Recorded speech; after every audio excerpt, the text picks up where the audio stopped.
Assalamualaikum warahmatullahi wabarakatuh. Alhamdulillahilladzi 'ala al-wujubi kibriyaihi wa 'azmi. Al-hayyul qayyum alladzi dabbara al-kainat. Asyhadu an la ilaha illallah wa asyhadu anna Muhammadan 'abduhu wa rasuluh. Ad-da'i ila Allah bi'idnihi فَفَتَرَ لَنَا أَبْوَابَ السَّعَادَةِ بِالسُّنَّةِ رَبِّي أَعُوذُ بِكَ مِنْ هَمَزَاتِ الشَّيَاطِينِ وَأَعُوذُ بِكَ رَبِّي أَنْ يَحْضُرُونِ. Tuan-tuan guru, alim ulama yang saya muliakan, banyak guru-guru saya di sini. Jadi agak grogi aku jadi. Tuan guru saya ada, bos saya pun ada. Ustaz Tarmizi Kunci ini udah guru saya, bos saya nih. Kemudian Pak Haidir aku sekali-kali saya izin Pak, kalau Pak Haidir nih abang iya, kawan iya, orang tua iya, semua ya. Menantu yang tak jadi.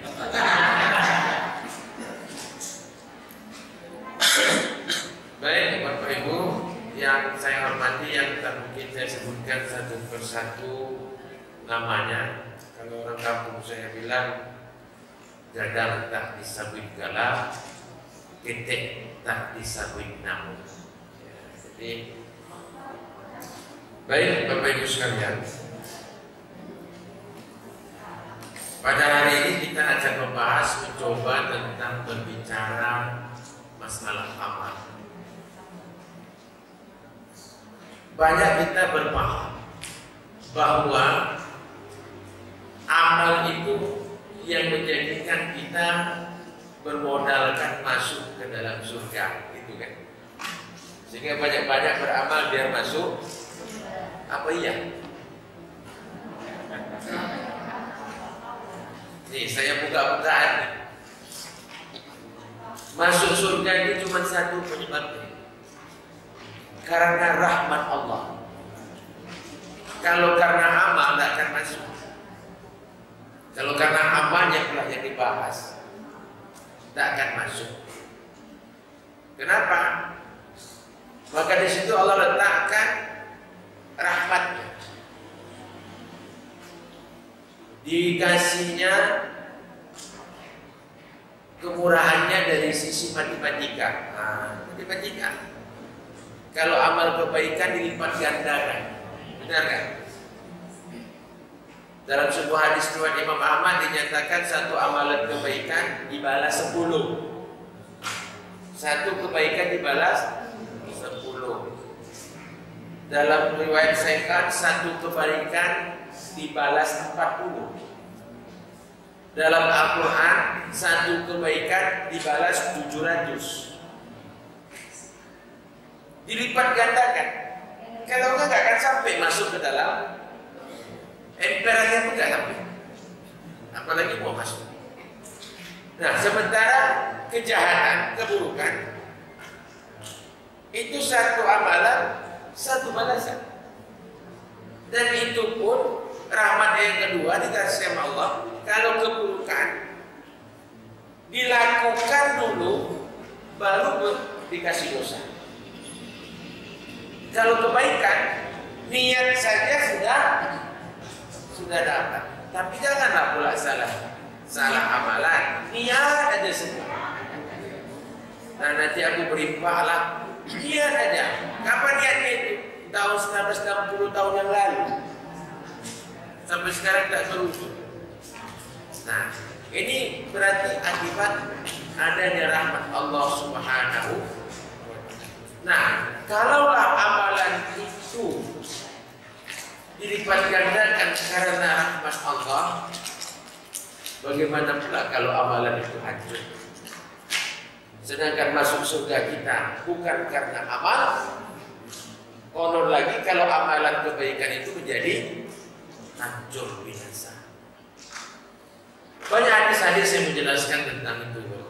Contoh 3 orang ahli surga yang tinggal masuk melangkah, akhirnya masuk ke dalam neraka. Iya kan? Dalam riwayat hadis Bukhari Muslim, Pertama, contohnya di situ diceritakan apa? Seorang yang mati syahid. Mati syahid, begitu mau masuk surga, di stop. Di stop pemeriksaan, bukan pemeriksaan COVID, stop. Periksa amalan. Ternyata dikatakan, bukankah aku mati syahid ya Allah dan hakku adalah surgamu? Allah katakan benar, tapi dicek dulu.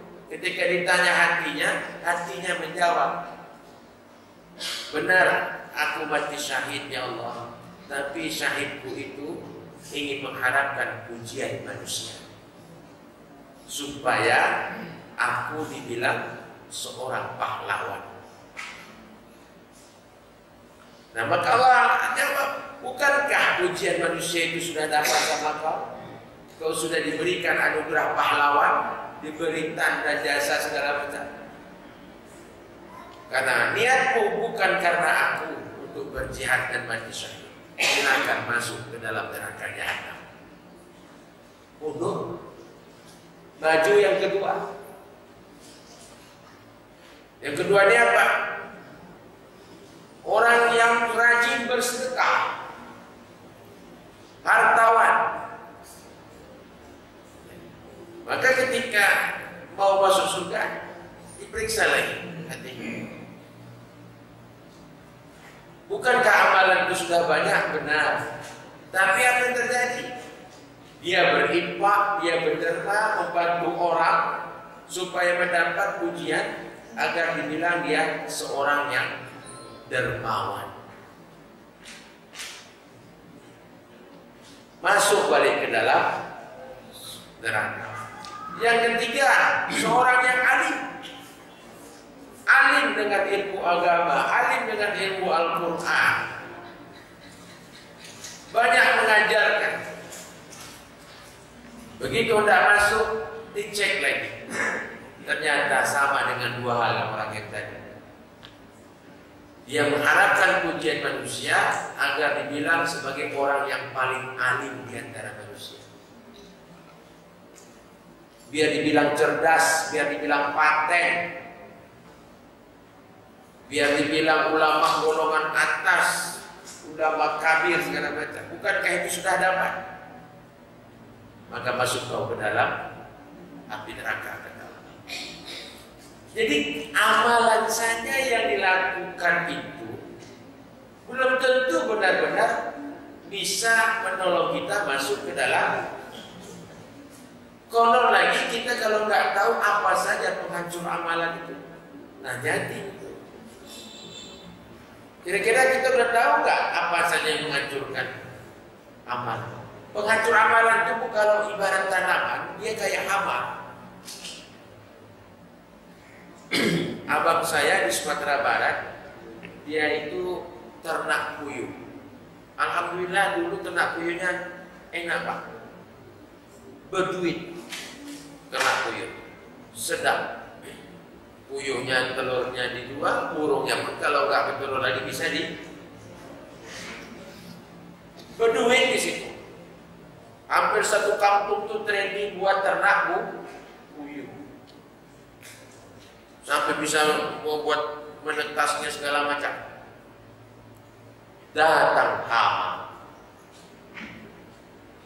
hama puyuh itu datangnya dari sudut kampung sana. Datangnya subuh, gak sampai zuhur padam satu kampung. Begitu hamanya, sangat cepat. Nah, bisa jadi hama di dalam amalan kita ini seperti itu. Yang kita kira sudah banyak amalan, sedekah kita banyak, ilmu kita yang kita ajarkan kita pikir banyak,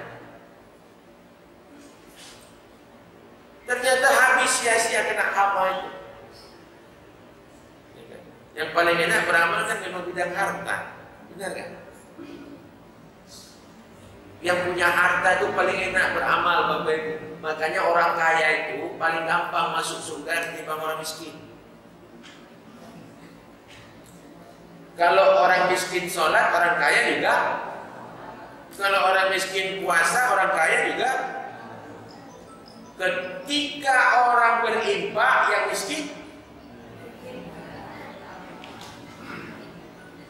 Maka kalau ada orang kaya di dunia ini, ujung-ujungnya nanti masuk neraka, itu orang kaya mau namanya. Udah punya kunci surga, tapi tak dipakai, berarti tidak ada otaknya. Maka orang kaya yang pelit itu orang kaya tak berotak. Ya kan? Masa udah ada kuncinya tak bisa? Orang kaya ini enak enggak? Satu dikasih 700 dapat. Masalul ladzina yunfiquna amwalahum fi sabilillah kamasali habba ambatat sab'a sanabil fi kulli sumbulatin mi'atu habba. Satu dia kasih ibarat satu yang ditanam benihnya, tumbuh menjadi 7 tangkai. Setiap tangkai itu 100 buah. Jadi satu yang dikasih 700 yang dapat. Kalau yang berilmu mau dapat pahala dari ilmu kayak kami-kami ini yang guru-guru tadi, berat. Dia baru dapat ketika ilmu itu disampaikan. Udah disampaikan, yang mendengar pun harus benar, jangan salah kebenaran. Takut awak salah benar saking khusyuknya mendengar ilmu itu. Sudah itu bercakap di luar, kata ustaz itu, bisa nggak dikatakan? Awak nyampaikan benar, meneruskannya sesat. Tak dapat awak paham. Nah, makanya dari itu perlu kita memahami apa saja yang bisa menghancurkan amalan itu. Harus hati-hati kita. Di dalam literatur hadis yang disampaikan oleh para ulama itu ada 6. Nah, ada 6. Ada 6 penghancur amalan kita itu yang harus kita ingat. Yang pertama disebut istighal bi uyubil khalqi. Sibuk membicarakan aib orang lain. Nah, ya. Atau dalam bahasa apa namanya? Ternyata menggibah itu menghancurkan amalan kita. Bahkan di dalam Al-Quran konsepnya orang yang suka menggibah itu ibarat memakan bangkai saudaranya sendiri. Tentu kita tidak akan suka memakan. Nah, kalau dulu itu menggunjing penyakit kaum Hawa, sekarang sudah kaum Adam. Nggak ada bedanya. Sampai di kantor-kantor itu juga diperhatikan. Begitu masuk awak mau mulai kerja, dipanggil kawan, sini kok. Tahu mau cerita terbaru? Katanya bukan kerjaannya dikerjakannya. Sudah sama penyakit ibu-ibu sama. Coba lihat tengok. Kalau ibu-ibu nanti ceritanya di toko sampah, di kini sampah, bapak-bapak di warung kopi. Temanya sama. Yang anehnya bersambung, 1 bulan gak habis. Kayak drama seri Korea. Ya kan? Padahal yang dibeli gede itu apa, Bu? Bawang setengah ombak. Tapi lama belinya 3 jam. Bukan lama belinya, tapi lama tahunya itu berarti berdua praktek itu berarti. Hati-hati. Maka kata pepatah kita pun juga ada. Umpan di seberang lautan nampak, gajah di pelupuk mata. Aib orang aja tahu dia. Aib dia. Padahal Nabi mengatakan apa? Man satara aiban musliman fid dunya satarahullahu aibahu yaumal qiyamah. Siapa yang menutup aib saudaranya di dunia, Allah akan menutup aibnya di hari akhirat. Jadi kita ini harus saling melindungi. Wah, berarti subhan Pak Ustaz. Nah, begini caranya. Kalau ada aib kawan kita yang salah, lakukan wa tawasau bil haq. Nah, itu konsepnya. Nasihati dia 4 mata, jangan jatuhkan martabatnya. Nasihati dia 4 mata dan jangan dijatuhkan harga dirinya. Begitu caranya. Bukan malah mengombar aib saudara kita. Nah, dan sekarang itu yang terjadi. Itu yang terjadi di mana-mana.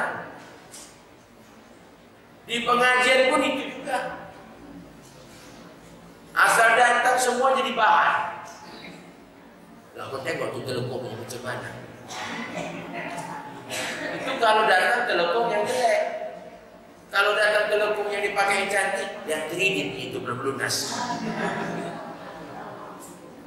Mau mak sana, yang sini sama-sama.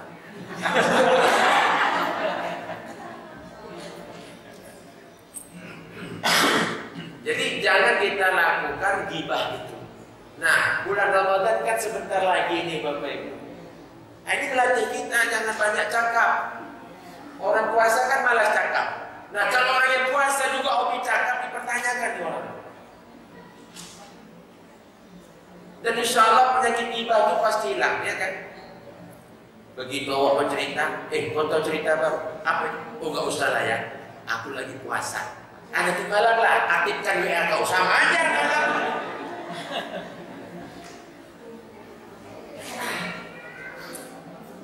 Pagi sampai siangnya dia enggak, malamnya dia sambung, hancur amal. Nah, itu yang pertama. Sibuk membicarakan aib orang. Yang kedua, penghancur amalan itu atau amal itu adalah qaswatul qulub. Qaswah. Ini ada papan tulis tapi tak ada spidol. Kata orang Minang, lai berbaju tapi dah.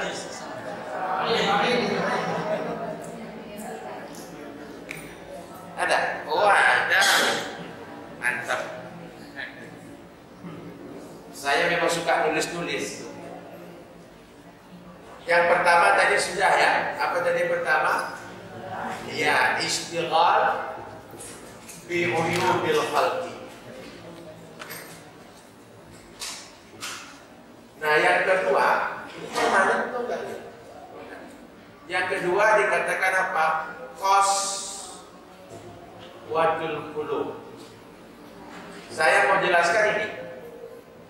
Qaswa ini artinya keras. Keras yang dimaksud di sini bukan keras pada zat. Kalau keras pada zat, bahasa Arabnya syadid. Beda. Ini keras hati. Apa betul hati itu keras? Secara zatnya hati itu apa?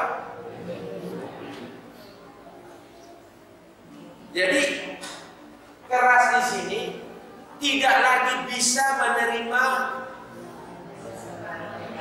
yang baik. Kalau guru saya bilang, qaswah ini tipenya orangnya peka. Peka sama peka beda. Beda kan? Kalau peka, ininya congean, ininya rusak. Tapi kalau peka, ini sama ininya yang rusak. Poka itu lah. Jelas ya Bapak Ibu. Qaswatul. Jadi hatinya itu tidak lagi bisa menerima kebenaran. Apapun yang disampaikan, tidak bisa. Masuk kanan, keluar kanan.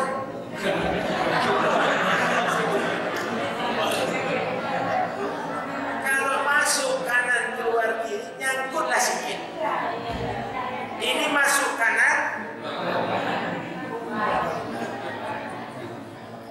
itulah napaka.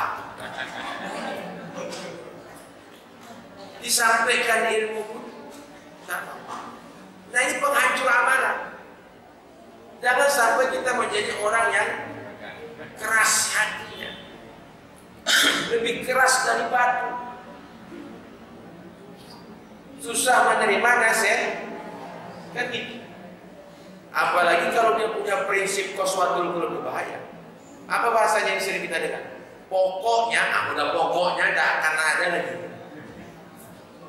Tak akan bisa lagi dia menerima. Yang ketiga disebut dengan hubbud dunya. Hubbud, orang sering menerjemahkan hubbud dunya ini adalah cinta. Salah. Siapa nggak cinta dunia? Tanya di tes. Bapak-bapak suka istri yang cantik atau tidak? Nah, yang tuanya mengganggu. Apalagi aku yang muda. Sama ibunya ketawa. Ibu suka yang ganteng atau yang loyo? Ketawa-ketawa orang di belakang. Padahal beda tipis ya, 11-12 kita. Itu dasar kita suka dunia. Coba lihat. Mau suka dikasih mobil Bemo atau Mercedes-Benz? Sama. Mau gaji kecil atau gaji besar? Sama. Mau amplop sedikit atau amplop banyak?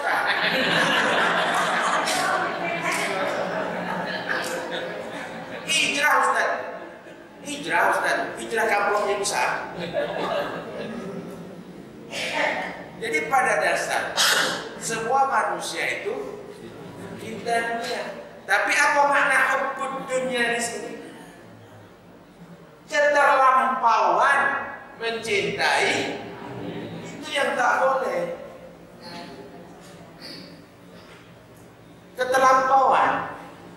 Kita harus cinta dunia dong, benar kan? Kita cinta dunia. Tapi konsep dalam Islam, dunia kita kejar, kita jadikan fasilitas. Fasilitas untuk kebahagiaan di akhir. Maka dunia ini dikatakan ladang bagi orang beriman. Ad-dunya mazari'atul akhirat. Dunia itu adalah ladangnya akhirat. Nah, yang tak boleh itu terlampau mencintai. Itu yang tak boleh. Sehingga orang yang terlampau mencintai, ini yang binasa. Amalan kita akan hancur. Karena orang yang terlampau mencintai dunia, dia tidak akan lagi ingin patuh dan taat kepada aturan-aturan. Sehingga aturan dan syariat Allah akan dia kamu-kamu. Inilah bahayanya. Maka jangan jadikan hubbud dunia. Kalau udah cinta dunia kan takut mati juga, betul kan? Iya. Kalau udah cinta dunia pasti takut mati. Kalau orang yang takut mati dia bahaya. Terus yang keempat, aku ngajinya cepat-cepat aja nih. Amplop besar atau amplop kecil?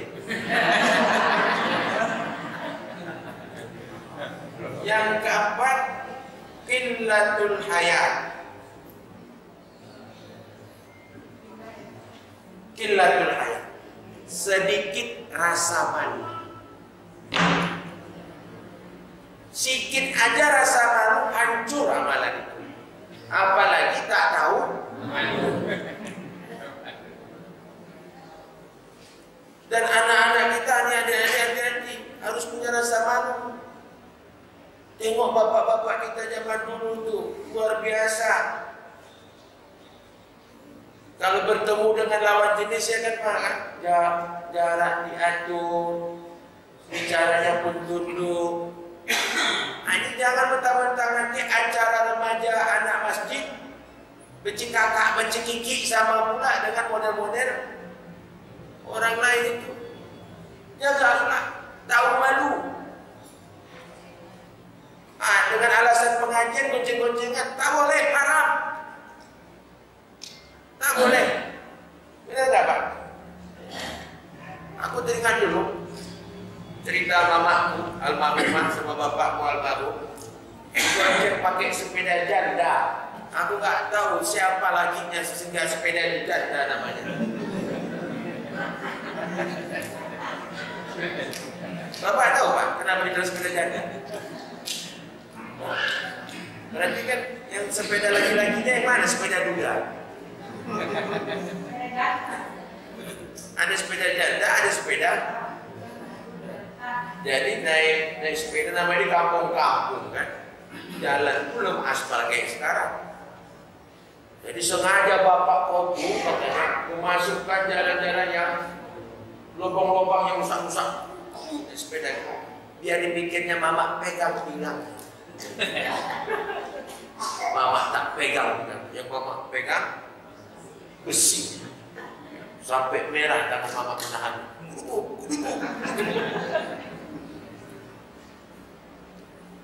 Itu hebatnya, malu nampak orang ha? Anak sekarang coba lihat, bangga apa? Gak ada rasa malu. Mereka goncengan, tinggi kurang tinggi belakang, mungkin begini.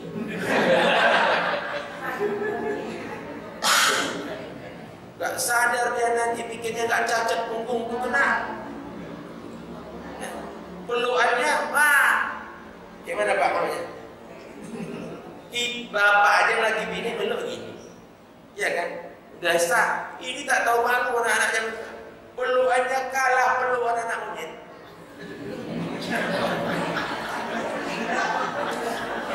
Pernah nengok anak monyet itu belum? Belum pernah Bu? Peluannya monyet coba.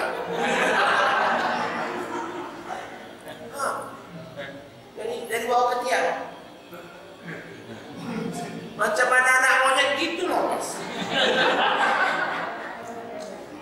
Sudah itu melewati orang tua, cuek.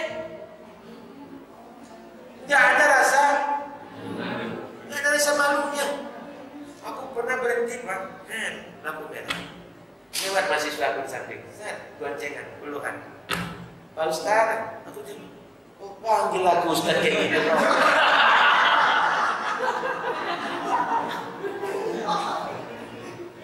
Karena aku juga jadinya malu. Karena aku Ustaznya, kenapa nggak sama aku kau gonceng begitu?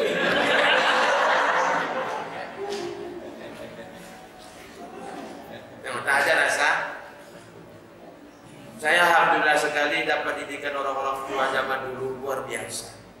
Sekolahnya nggak perlu tinggi-tinggi, titanya nggak perlu doktor-doktor, tapi cara mendidik sangat luar biasa. Di pesantren pengalaman saya dulu gitu juga. Cerita lah, saya orang Padang, tapi dibodoh-bodohi sama orang Tanjung Balai. Ada orang Tanjung Balai?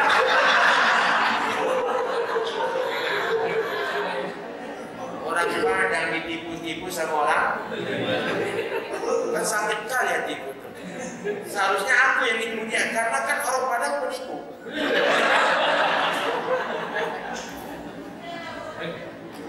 Jangan marah dulu orang Padang. Orang Padang ini hebat Bu, kalau nggak ada orang Padang nggak maju. Betul nggak? Kata Bu Hamka itu orang Padang itu macam garam. Gulai kalau nggak pakai garam. Tapi tolong jangan kebanyakan garam. Ini organisasi masjid ini, PKM-nya ada orang Padangnya apa ini? Ada, banyak. Dua, sedikit, makanya maju.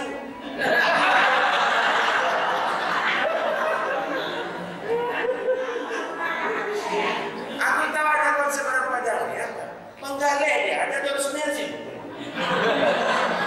Nanti bertambah tuh, satu pik boleh bagus.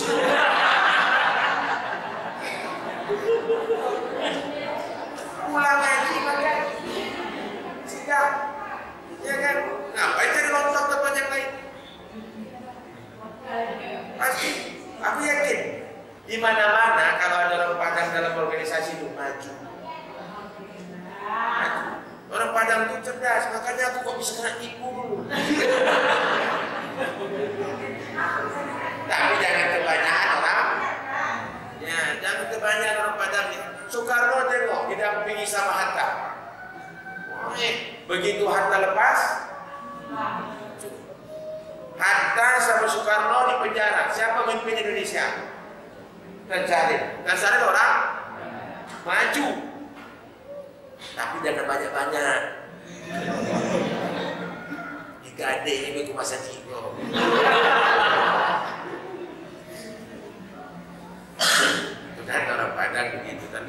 sindir orang Padang. Itu kan ecek-eceknya. Kalau betul pun tak apa-apa. Itu kata kawan saya, kau jangan baik-baik kali di pesantren ini. Kenapa pula? Nanti kalau kau dah tua, gak ada cerita kau sama anak cucu kau. Jadi kau harus bandal. Berpikir, iya juga ya. Kalau misalnya awak bayi aja, apa yang awak ceritain? Tapi kalau awak bandal, dulu bapak kau ni, atuk kau ni, jadi banyak cerita untuk anak cucu kau. Ayo cabut. Jalan lontak tu tadi. Ya pula ya. Kalau tak pernah cabut aku nanti tak enak. Tak ada kesannya. Cabut. Udah cabut dia jadi merokok. 5 orang pak kami cabut, pergi ke ladang, cabut dari pesantren tu. Merokok. Kupikir 5 batang, rupanya 1 batang. 1 batang 5 muncul. Istilahnya begitu. Bapak tahu mantan perokok. Santingan, untung tak ada televisi. Begitu dikeluarkan kawanku, dibungkus pakai kertas. Udah tak bagus lagi bentuknya, Pak. Bengkok-bengkok. Ku tengoklah di situ, rokoknya mereknya 234. Dibakar sah. Aku yang terakhir tarik. Tiba aku, coba tarik, bisa. Begitu tiba aku menghisap, lewat pula Ustaz. Lewat Ustaz. Dia mau ke ladang pakai sepeda jandaria tadi. Kawan kode, yang lain sudah hisap. Aku sedang hisap. Terpaksa Samsu tadi Bu, saya matikan di tangan. Asap masih ada di mulut Pak. Ku tahan Pak. Mataku merah kayak ikan kakap.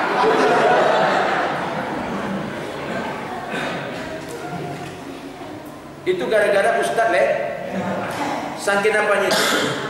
Ada rasa malu, ada rasa.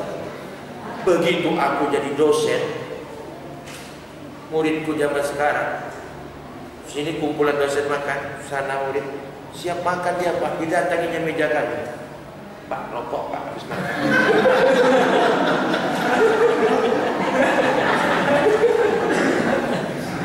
Rokok awak dimintanya. Kemana otaknya itu?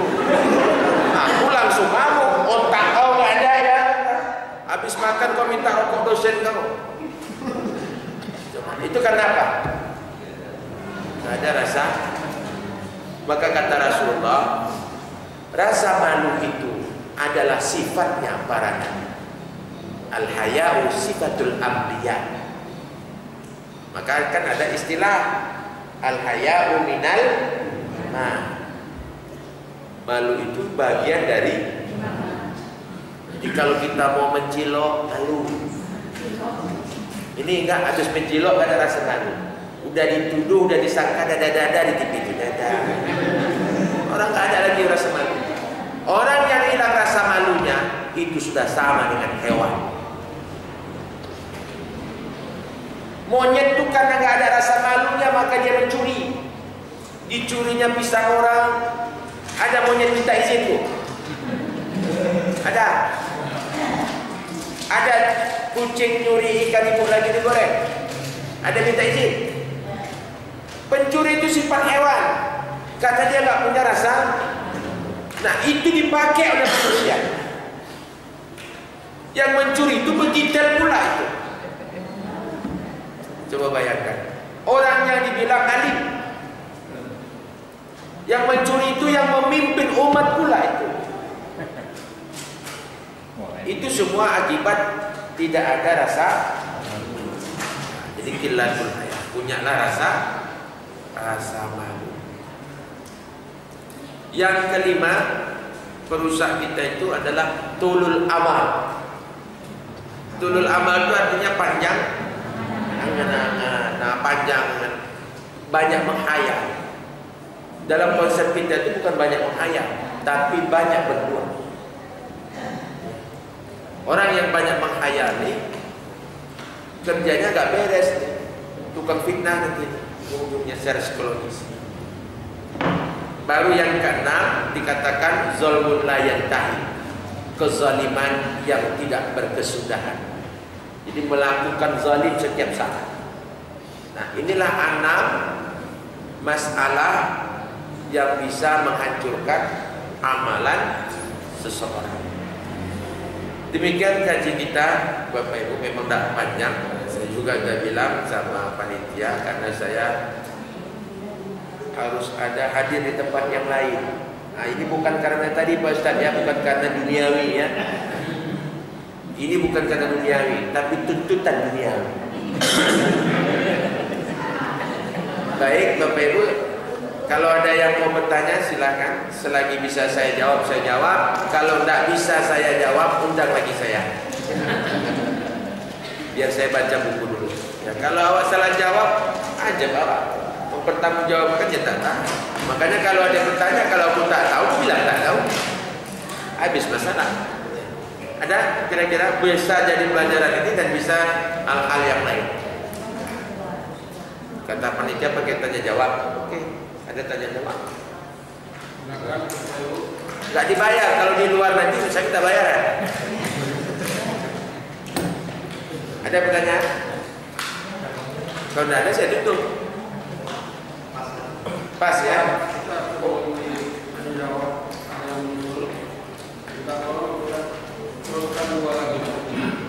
Oh, tinggal nulis saja Pak, siap. Yang kelima tadi menurut amal panjang angan-angan. Kemudian yang keenam apa? Zulmun la yantahi, yaitu kezaliman yang dilakukan tidak berkesudahan. Ini istilahnya tobat sama lado. Hari ini tobat, besok buat lagi. Tobat, besok buat lagi. Itu penghancur amal. Baik, demikian mudah-mudahan bermanfaat. Saya akhiri. Wassalamualaikum warahmatullahi wabarakatuh.